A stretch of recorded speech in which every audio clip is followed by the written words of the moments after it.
மூலம் பெறதுக்கு நிறைய வழிமுறைகள் இருக்கு. அதை நீங்க பயன்படுத்திக்கணும் கேட்டுக்கிறேன். வேற என்ன உங்களுக்கு அதனால சட்டங்கள் என்னன்னா பெண்களுக்கு அதிக பாதுகாப்புகள் கொடுக்குது. நீங்க எல்லாத்தையும் நீங்க பயன்படுத்திக்கிட்டு யாருமே தெரியாத மாதிரி இருந்துக்க வேண்டாம். எல்லாமே சட்டத்தை பத்தி தெரிஞ்சுக்குங்க. தயவு செய்து சட்டம்ன்றது என்னன்றது அனைத்து எல்லா ஒரு கருத்துக்களும் தெரிஞ்சுக்கிட்டு நீங்க பயன்பெறும் நான் கேட்டுக்கிறேன். மத்திய சட்டத்துறை மற்றும் நீதித்துறையின் சார்பிலும் சேலம் டிஸ்ட்ரிக்ட் பீப்புள் சர்வீஸ் சொசைட்டியின் தன்னார்வ தொண்டு நிறுவனத்தின் சார்பிலும் இணைந்து வழங்கும் பெண்களுக்கான விழிப்புணர்வு முகாம் மற்றும் சட்ட புத்தகம் வெளியீட்டு விழா இந்த இனிய நிகழ்ச்சிக்கு தலைமை பொறுப்பேற்று நடத்தி கொண்டிருக்கும் இந்த தன்னார்வ தொண்டு நிறுவனத்தின் நிறுவனரும் செயலாளருமான அன்பிற்கினிய சகோதரர் சந்திரன் அவர்களே, இந்த இனிய விழாவில் வரவேற்புரை ஏற்று சிறப்பித்துக் கொண்டிருக்கும் இந்த தன்னார்வ தொண்டு நிறுவனத்தின் ஒருங்கிணைப்பாளர் ஆசிரியர் மரியாதைக்குரிய அன்னார் கந்தசாமி அவர்களே, இந்த இனிய நிகழ்ச்சியில் கலந்து கொண்டு முன்னிலை பொறுப்பேற்று நடத்தி கொண்டிருக்கும் ராக்கிப்பட்டி ஊராட்சி மன்றத்தின் தலைவர் அன்பிற்கினிய சகோதரர் பெரியசாமி அவர்களே, இந்த இனிய விழாவில் கலந்து கொண்டு சிறப்பித்துக் கொண்டிருக்கும் வெட்டிமாணிக்குமட்டி ஊராட்சி மன்ற தலைவர் அன்பிற்கினிய சகோதரர் சண்முகம் அவர்களே, இந்த இனிய விழாவில் கலந்து கொண்டு நல்ல ஒரு கருத்துக்களை தெரிவித்துக் கொண்டிருந்த அன்பிற்கினிய இந்த கோவில் கமிட்டியின் தமிழகத்தா அன்பிற்கினிய சகோதரர் ராமசாமி அவர்களே, இந்த விழிப்புணர்வு முகாமில் சேலத்திலிருந்து நமது பகுதிக்கு வந்து ஒரு நல்ல கருத்துக்களை பெண்களுக்கு எடுத்துரைத்த அன்பிற்குரிய வழக்கறிஞர் கண்ணையன் அவர்களே, அன்பு சகோதரி ஜோதி அவர்களே, அன்பு சகோதரி சர்மிளா MABL அவர்களே, இந்த இனிய விழாவில் நிறைவாக பல கருத்துக்களை உங்களிடம் வைத்து உங்களுக்கு ஒரு விழிப்புணர்வை ஏற்படுத்த வந்திருக்கும் தமிழ் புலவர் மறைந்த பெருமாள் ஆசிரியர் அவர்களின் மைந்தர் அன்பிற்கினிய கிட்டத்தட்ட ஒரு 25 ஆண்டுகளாக இந்த சட்டத்துறையில் இருந்து கொண்டு உங்களுக்கு உறுதிமொழி ஆணையராக இருக்கும் அன்பிற்கினிய அரியடை நம்பி அவர்களே, அனைவருக்கும் முதற்கு நன்றியை தெரிவித்து முதலில் இந்த தன்னார்வ தொண்டு நிறுவனத்தை பற்றி உங்களிடம் ஒரு சில கருத்துக்களை சொல்ல விரும்புகிறேன். எத்தனையோ பேர் சில சங்கங்களை பதிவு பண்ணி பேரளவிற்கு வைத்துக் கொண்டு சுயநலத்திற்காக வாழ்ந்து கொண்டிருக்கிறார்கள். ஆனால் இந்த நிறுவனம் பொதுமக்களுக்காக, அதுவும் தான் பிறந்த மண்ணில் நமது வாழ்ந்த ஊரில் நமது பகுதி மக்கள் பயனடையும் வகையில் இந்த தன்னார்வ தொண்டு நிறுவனம் செயல்பட்டுக் கொண்டிருக்கிறது. உதாரணத்திற்கு சொல்ல வேண்டுமானால் சுமார் 3 மாதங்களுக்கு முன்பு இதே எட்டுமாணிக்குமட்டியில் ஒரு முகாம் நடத்தினார்கள். அதாவது மரக்கன்று நடும் விழா என்று ஒரு சிறப்பான ஒரு விழாவை நடத்தி உங்களிடையே ஒரு ஊக்கத்தொகையை வழங்கி சிறப்பித்தார்கள். 2 வாரங்களுக்கு முன்பு சேலத்தில் கள்ளக்குறிச்சியில் தொற்று நோயால் பாதிக்கப்பட்ட பெண்கள் மற்றும் விதவை பெண்கள், ஏழை பெண்களுக்கு சுமார் 500 நபர்களுக்கு இலவசமாக உளுந்து 1 கிலோ, துவரம்பருப்பு 1 கிலோ, பொட்டுக்கடலை 1 கிலோ, சுண்டல் 1 கிலோ, அரிசி 5 கிலோ 300 நபர்களுக்கு இந்த தொண்டு நிறுவனம் வழங்கியது. அது நான் கலந்து கொண்டு அந்த விழாவினை நான் கண்ணெதிரே பார்த்தேன். இதேபோல் ஏற்காட்டில் ஒரு விழா நடத்தினார்கள். அதிலும் கலந்து கொண்டேன்.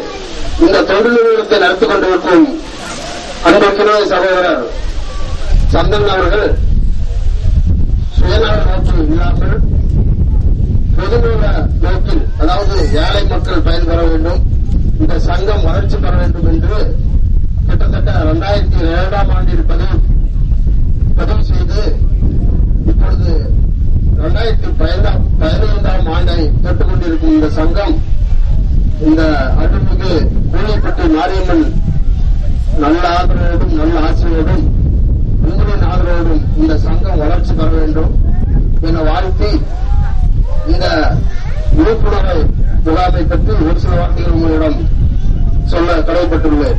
பெண்களுக்கு முக்கிய தத்துவம், அதாவது உரிமை கொடுக்க வேண்டும் என்று அருமை சகோதரி வழக்கறிஞர் சர்மிளா அவர்கள் எடுத்துச் சொன்னார்கள். பெண்களுக்கு முன்னுரிமை கொடுத்த 1991 மாண்புமிகு தமிழக முதல்வர் அவர்களால் மகளிருக்கென்று தமிழ்நாடு முழுவதும் ஒரு காவல்நிலையம் அமைத்துக் கொடுத்தவர் மாண்புமிகு தமிழக முதலமைச்சர் அம்மா அவர்கள். தமிழ்நாட்டில் ஆளக்கூடிய முதல்வர் அம்மா அவர்களே ஒரு பெண் தான்.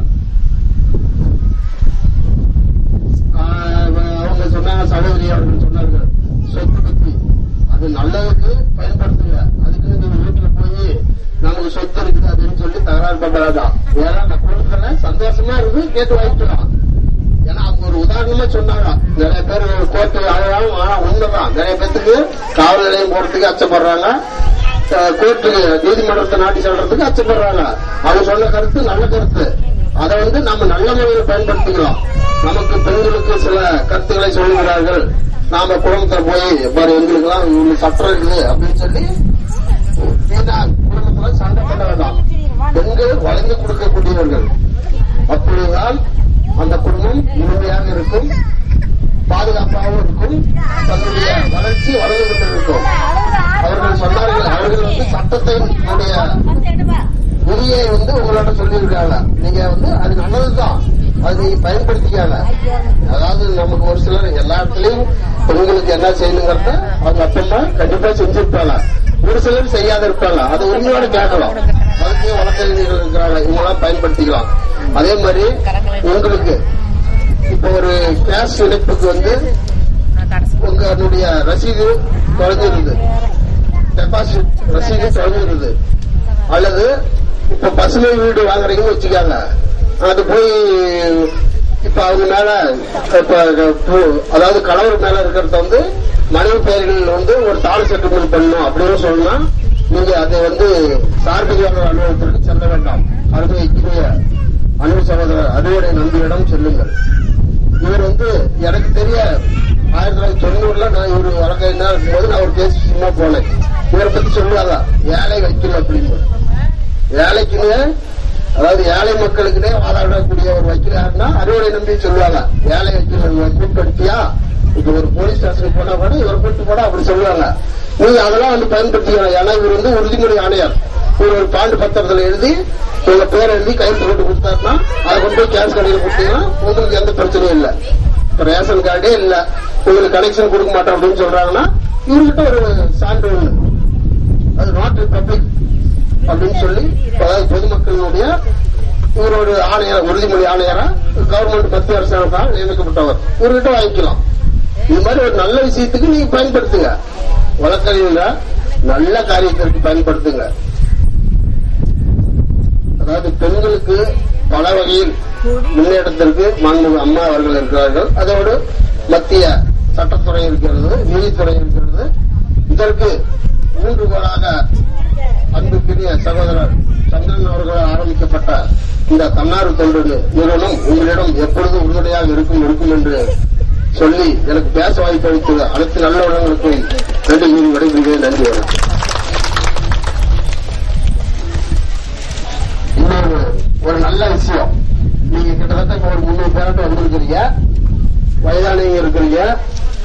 உங்களுக்கு ஒரு நல்ல செய்தி, அதாவது நாளைக்கு ஞாயிற்றுக்கிழமை காலையில எட்டிமாணிக்கம்பட்டி துவக்கப்பள்ளியில மூட்டு வலி, கை கால் வலி, கழுத்து வலி, அதாவது முதுகு தண்டு வலி, இதெல்லாம் யாருனாச்சும் இருந்தா வயதானவர்கள் நிறைய பேருக்கு பார்த்தா மூட்டு வலி இருக்குது. அதுக்கு ஆஸ்பத்திரி அங்கேயும் போய் செலவு பண்ணிட்டு இருக்கிறீங்க. இதுக்கு நாளைக்கு முதலமைச்சரின் காப்பீட்டு திட்டத்துல நாளைக்கு ஈரோட்ல இருந்து ஸ்பெஷல் மருத்துவமனை ஒன்று வருது. அதுல எம்எஸ்சி முடிச்ச பெரிய டாக்டர் வர்றாரு. நீங்க இலவசமா நாளைக்கு போய் மருத்துவ சிகிச்சை அந்த முகாமில் கலந்துக்காக. உங்களுக்கு ஏதாச்சும் ஏதாவது ஆபரேஷன் பண்ணணும்னா அல்லது ஏதாச்சும் உங்களுக்கு மருத்துவ ரீதியா சிகிச்சை செய்யணும்னா நாளைக்கு அங்க போங்க. போகும்போது உங்களுடைய ரேஷன் கார்டு எடுத்துட்டு போங்க. அதே மாதிரி முதலமைச்சரின் காப்பீட்டு அட்டை இருந்தா அதை எடுத்துட்டு போங்க. 1 லட்ச ரூபாய் 2 லட்ச ரூபாய் செலவானாலும் இலவசமாக உங்களுக்கு ஈரோடு கூட்டி சென்று உங்களுடைய மூட்டு வலி அல்லது மாற்று சிகிச்சை எதுனாச்சுன்னா அவங்க செய்வாங்க. இதை உங்களுக்கு இந்த நல்ல நாளில் உங்களுக்கு இதன் வாயிலாக தெரிவித்துக் கொள்கிறேன். நன்றி, வணக்கம். அறுவடைய நன்றி எம்ஏபிஎல் அவர்கள் வெளியிட்ட விழிப்புணர்வு முகாமை நமது பகுதியில் ஏற்பாடு செய்து நடத்தி கொடுத்த அன்பிற்குரிய சகோதரர் சந்திரன் அவர்களுக்கு 3 ஊராட்சிகளின் சார்பாகவும் பொதுமக்களின் சார்பாகவும் இந்த பொன்னாடியை அணிவித்துள்ளது.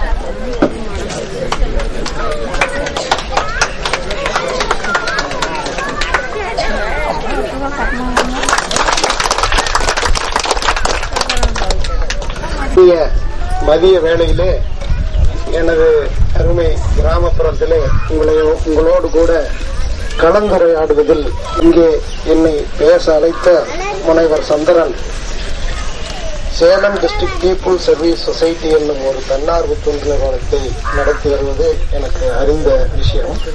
அவர் மத்திய அரசின் சட்டம் மற்றும் நீதி அமைச்சகம் புதுடில்லியின் உதவியோடு கூட பெண்களுக்கான விழிப்புணர்வு மற்றும் சட்ட புத்தக வெளியீட்டு விழாவினை அவர் சேலத்திலே குடியிருந்தாலும் கூட தமது கிராம பகுதியிலே இங்கே நடத்துவது பாராட்டுக்குரியது. முதற்கு அவரை வாழ்த்துகிறேன். அதற்காகவே இங்கே கலந்து கொண்டிருக்கின்ற வாக்கிப்பட்டி தலைவர் பெரியசாமி அவர்களே, எட்டிமாணிக்கம்பட்டி ஊராட்சி மன்ற தலைவர் மணிமேகலை சண்முகம் அவர்களே, இந்த அழகிய கோயிலை நிர்வகித்து வரும் கூலிப்பட்டி மாரியம்மன் கோயில் தர்மகர்த்தா ராமசாமி அவர்களே, என்னோடு எனக்கு தெரிந்த நண்பர் கிடத்தூர் பழைய ஊராட்சி மன்ற தலைவர் ரவிச்சந்திரன் அவர்களே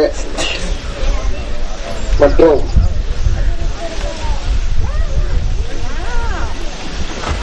சாமி அவர்களே, தொடக்க வேளாண்மை கூட்டுறவு கடன் சங்கம் வீரபாண்டி தலைவர் ஆர் பழனிசாமி அவர்களே, எனது அருமை சகோதரரும் மூத்த வழக்கறிஞருமாக கண்ணையன் அவர்களே, சகோதரிகள் வழக்கறிஞர் ஜோதி அவர்களே, சர்மிளா அவர்களே, அமல்ராஜ், குலசேகரன், சுகுமாரன், இங்கே வரவேற்பு நிகழ்த்திய கந்தசாமி அவர்களே, உங்கள் எல்லோருக்கும் எனது முதற்கண் வணக்கத்தினை தெரிவித்துக் கொள்கிறேன். சட்டம் என்பது வேறொன்றும் அல்ல. சட்டம் என்பது ஒரு நடைமுறை. படிக்கட்டு எப்படி ஒரு படிக்கட்டை தாண்டி 2வது படிக்கட்டு 3வது படிக்கட்டை தாண்டி 4வது படிக்கட்டு போக முடியுமா? வரிசையா 1, 2, 3, 4 அப்படின்னு போறோம்ல, அதுதான் சட்டங்கிறது. சட்டங்கிறது வேற ஒண்ணும் இல்ல, நேரிய பாதையில் செல்வது. சட்ட விழிப்புணர்வு என்பது எல்லோருக்கும் இருக்க வேண்டும் என்ற நல்ல உள்ளத்தோடு தான் மத்திய அரசும் இந்த என்ஜிஓ சங்கமும் இந்த விழிப்புணர்வு முகாமினை நடத்தி கொண்டிருக்கிறார்கள். கிராமப்புறங்களிலே பெண்களுடைய நிலைப்பாடு என்ன என்பது எல்லோரும் அறிந்தது.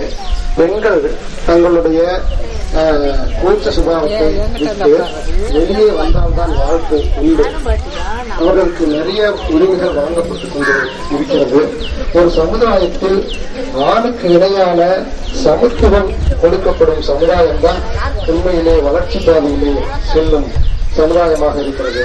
பெண்கள், நமது இந்திய பெண்கள் எப்பொழுதும் சுயசார்பற்று இருக்கிறார்கள். அதனாலேதான் அவர்கள் பின்தங்கிய நிலையிலே இருக்கிறார்கள். எல்லோரும் ஒவ்வொரு காலகட்டத்திலும் பெண்கள் ஒருவரை சார்ந்தே இருக்க வேண்டிய நிலைப்பாட்டான மனோபாவத்திலே இருக்கிறார்கள். குழந்தைகளாக இருக்கும் பொழுது பெற்றோரும், பின்னுக்கு வயதான பின்பு கணவரும், வயது மூத்த பின்பு தமது குழந்தைகளையும் சார்ந்து இருப்பதனாலேதான் பெண்கள் பின்தங்கியே இருக்கிறார்கள். பெண்கள் எப்பொழுது சுயசார்பாக சொந்த காலில் நிற்கிறார்களோ அப்பொழுதுதான் அவர்கள் உண்மையான முன்னேற்றத்துக்கு வழிவகுக்கும் என்பதனால் எல்லோரும் சுயசார்பு என்றால் என்ன? அவர்கள் கையிலே வருமானம் இருக்க வேண்டும். வருமானத்திற்கான வழிவகைகளை தேடிக்கொள்ள வேண்டும். பெண்களுக்கிடையே இணக்கமான உறவு இருக்க வேண்டும். பார்க்கலாம். ஏதோ உங்களுக்குள் நிறைய பேர் இருக்கீங்க. எல்லாரும் அது மாதிரி சுயசார்பு மகளிர் சுய உதவித்தோடு கண்டிப்பா எல்லாருமே இங்க இருக்கிற எல்லாருமே ஒவ்வொரு குழுவுல சேர்ந்துக்கணும். உங்களுக்காக நிறைய கடன்ல வங்கியில கடன் தர்றாங்க, வங்கி கடன் தர்றாங்க, பல்வேறு நலத்திட்டங்கள் மானியத்தோட கொடுக்கறாங்க அப்படிங்கறத நீங்க தெரிஞ்சுக்கணும். அதே மாதிரியே இந்த சகோதரி வழக்கறிஞர்கள் பேசினார்கள், கோர்ட்டு போலீஸ் அங்கெல்லாம் போகக்கூடாது, அங்க போனதே இல்லை, அதுக்கு நாங்க தயங்குறோம் அப்படிங்கிறாங்க. அந்த தயக்கமே உங்களுக்கு இருக்கக்கூடாது. எப்படி பள்ளிக்கூடம் இருக்குது, ஊராட்சி மன்றம் இருக்குது, அது மாதிரி ஒவ்வொரு துறையும் மக்கள் நலனுக்காக முன்மையெல்லாம் பாதுகாப்பு மட்டும்தான் அரசாங்கத்தினுடைய வேலையா இருந்தது மன்னர் காலத்துல. இன்னைக்கு எப்ப மக்கள் நலம் வேணும், மக்களாட்சி வந்ததோ அப்ப அரசியல் சட்டத்துல என்ன கொடுத்தாங்கன்னா எல்லோருக்கும் சம உரிமை கொடுக்கிறாங்க. அதனால மக்கள் மக்களுக்கு உதவுகின்ற துறைதான் போலீஸும் கோர்ட்டும். எப்படி நீங்க குழந்தைகளை பள்ளிக்கூடத்துக்கு சேர்த்தணும்னா கொஞ்சம் கூட தயங்காம குழந்தைக்கு போய் சேர்த்துருங்க, ரேஷன் கடைக்கு போறீங்க. அது மாதிரிதான் போலீஸும் கோர்ட்டும் உங்களுக்காக இந்த மக்களுக்காகத்தான் ஏற்படுத்தின துறை. அதை பார்த்து நீங்க பயந்துக்க தேவையில்லை. நீங்க பயந்துக்கிறதுனாலையும் தயக்கப்படுறதுனாலையும் தான் நீங்க அது மேல ரொம்ப பயங்காட்டுறீங்க, தயங்குறீங்க. அதனால கோர்ட்டுக்கோ போலீஸ்க்கோ போட பயங்க தேவையில்லை. மனசுல மடியில கணம் இருந்தா தான் வழியில பயம். நாம எதுக்காகவும் போல நம்மளுடைய